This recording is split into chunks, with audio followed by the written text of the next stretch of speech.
tayo na sa OCBS. Sa Diyos ibigay ang best. Sa Diyos ibigay ang best. Sa Diyos ibigay ang best.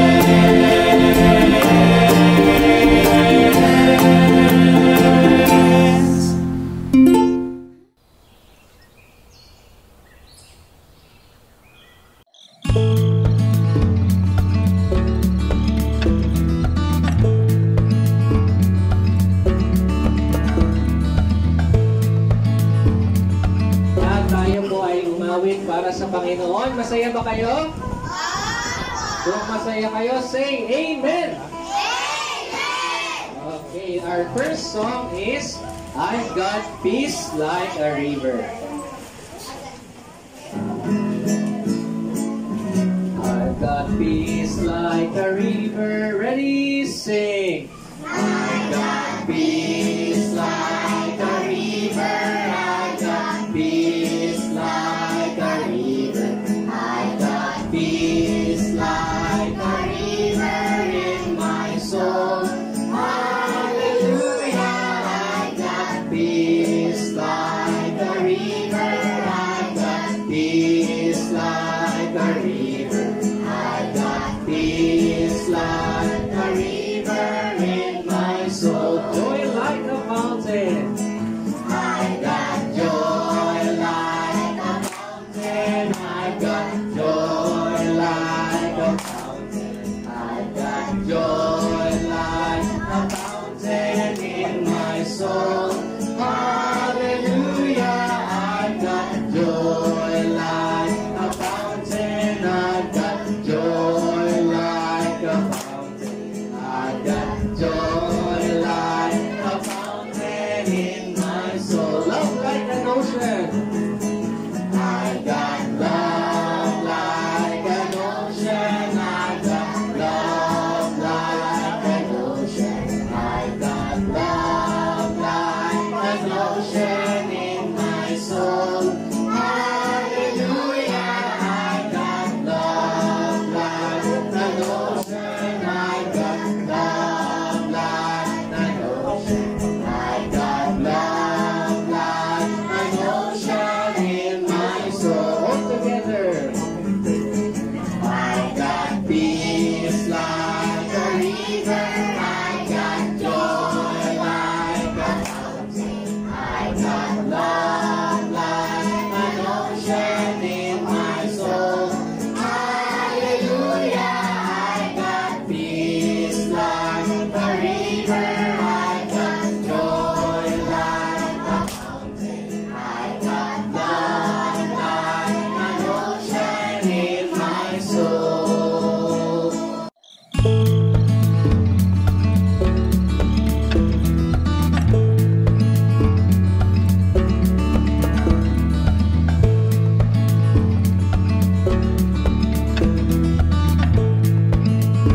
OCBS Storytelling.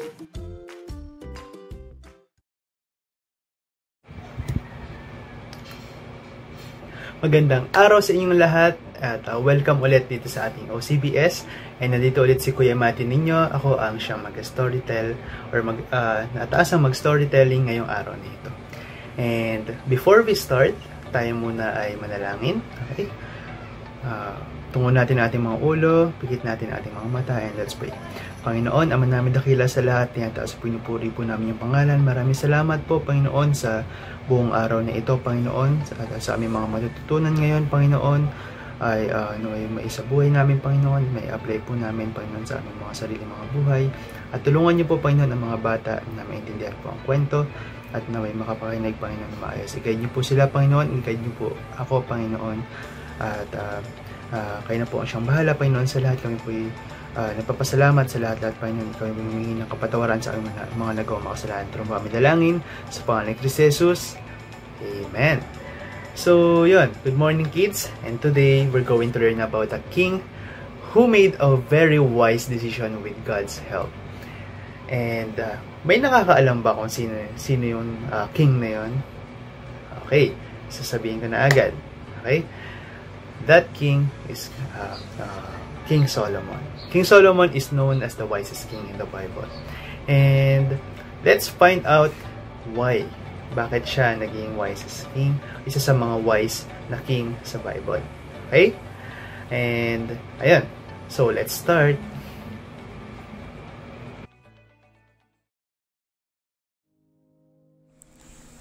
After becoming king, Solomon went to the most important high place at Gibeon to offer a sacrifice to God.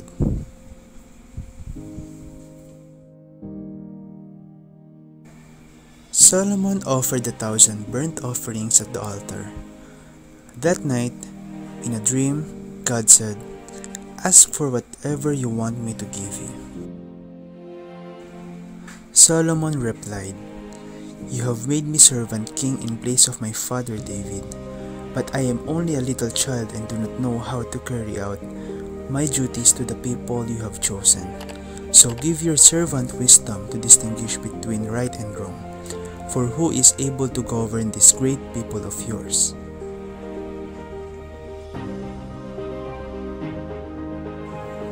God told Solomon, "Since you have asked for wisdom in making good decisions and not for long life or wealth, nor have you asked for the death of your enemies, I will do what you have asked. I will give you a wise and discerning heart, more than anyone else before you or anyone else to come. And as you did not ask for riches and honor, I will give this to you also, more than any other king in your lifetime. And if you obey me, you will have a long life." Solomon awoke from the dream and returned to Jerusalem. He stood before the ark of the Lord and offered sacrifices.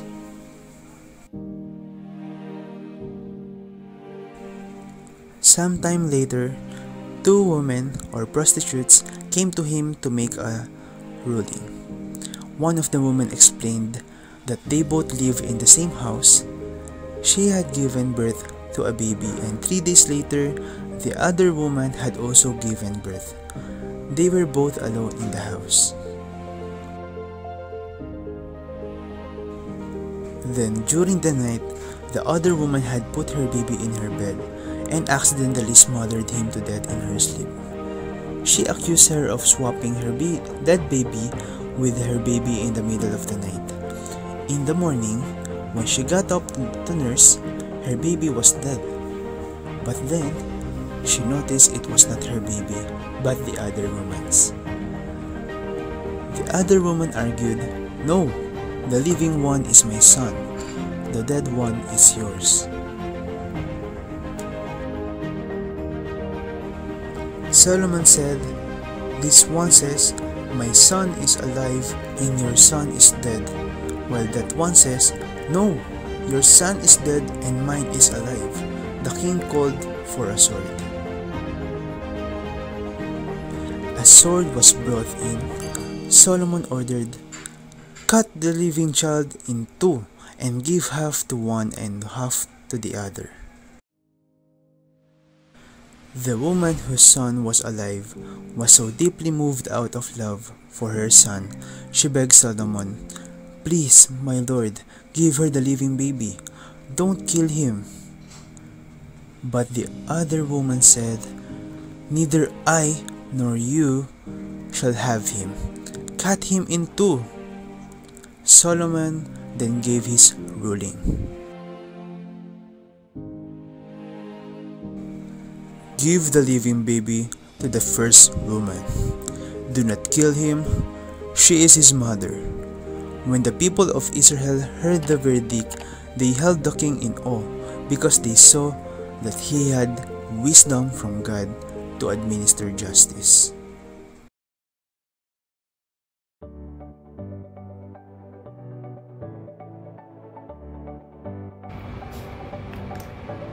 So, ayun, napanood na natin ang kwento ni Solomon about sa kanyang wise decision, na isa nangyari na yun, pumunta sa kanyang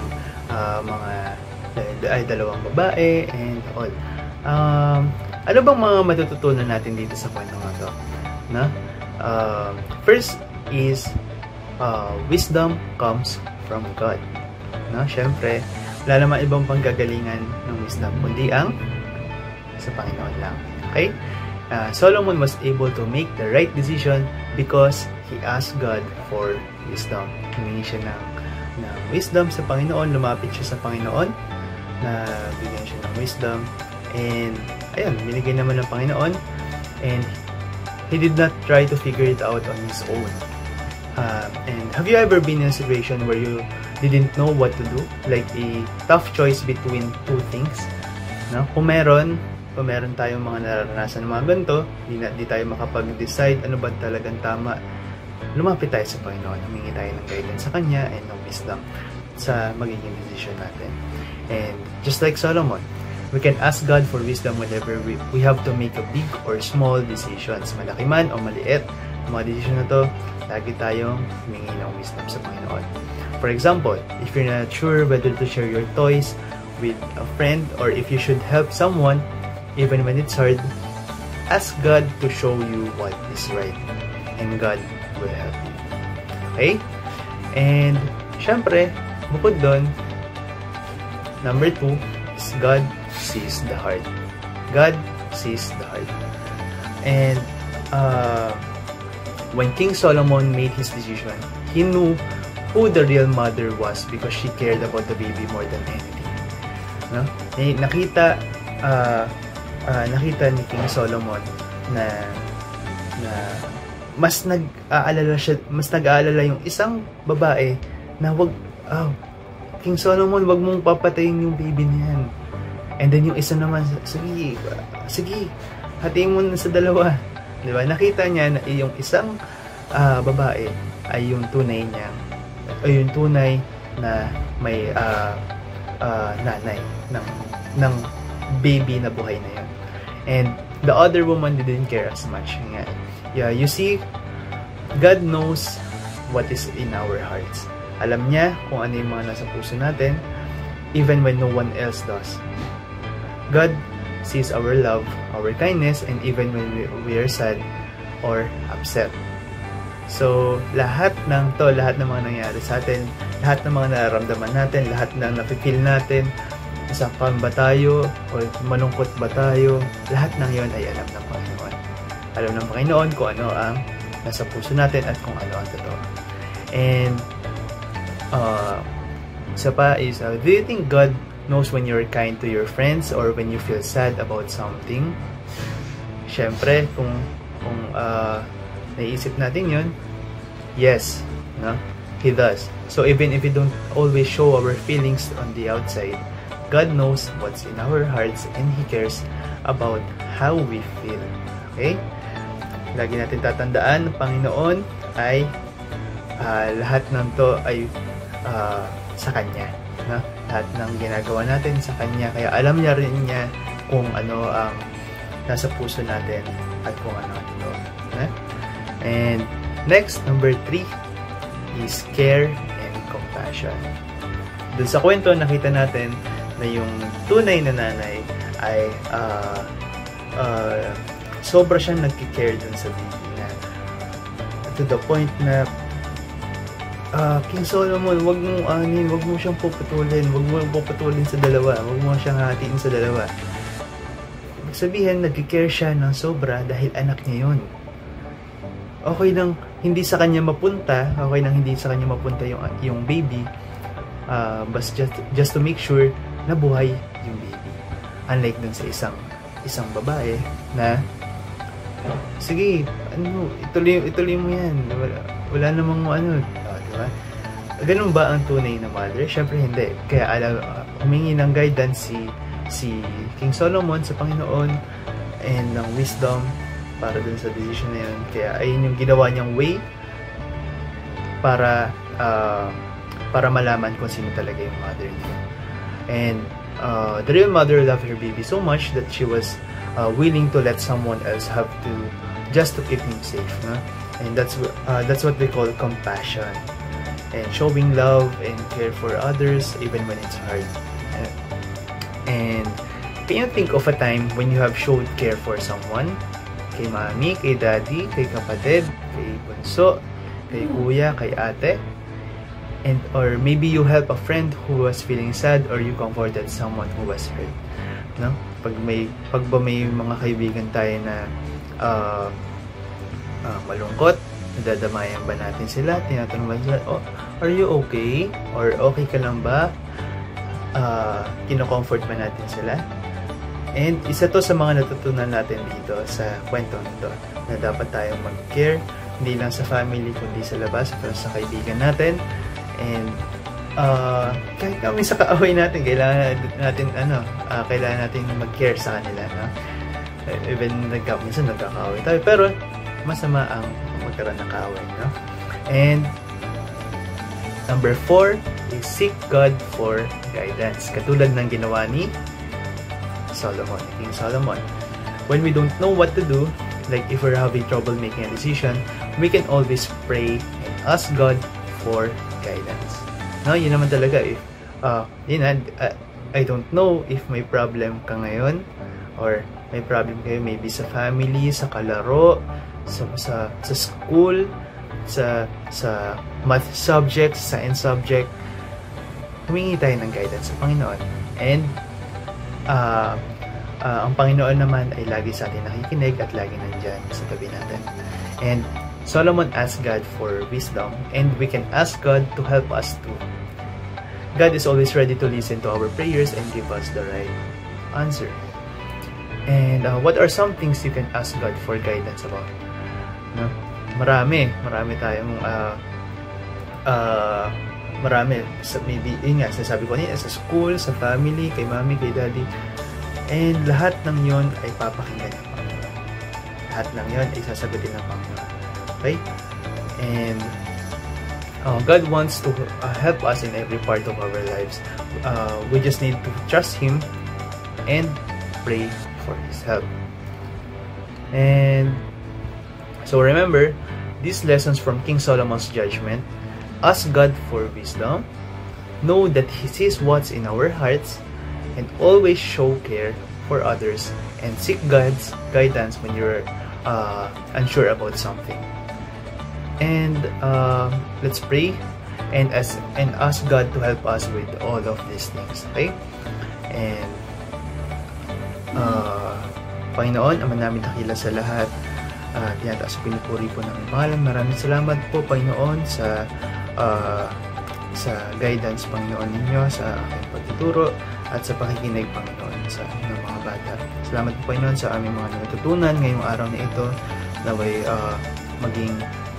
magkaroon sila ng eagerness, Panginoon, na lumapit sa inyo at tulong, Panginoon, at kayo po ang siyang unahin, Panginoon, sa lahat. At muli, Panginoon, kami po lumalapit, Panginoon, sa inyo at tinataas po namin yung pangalan. Maraming salamat po, Panginoon, sa lahat-lahat. At humingi ka po, Panginoon, ng kapatawaran sa aming mga nagawa mga kasalanan. Ito lang po aming dalangin sa pangalan ni Kristo Jesus. Amen. So, yun. Thank you, kids, sa inyong pakikinig. I hope and I pray na marami kayo natutunan dito sa kwento ni King Solomon. And hanggang sa muli. Thank you. Bye-bye.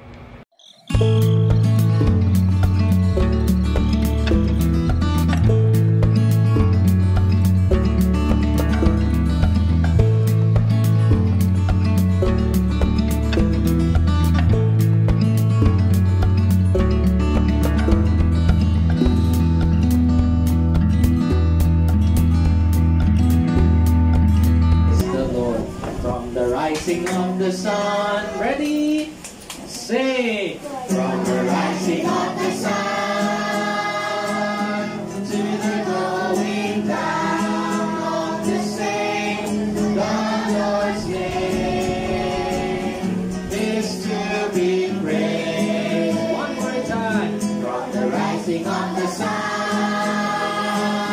to the going down of the same, the Lord's name is to be praised. Praise ye the Lord. Praise ye the Lord. Praise ye all servants of the Lord. Praise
Praise the Lord.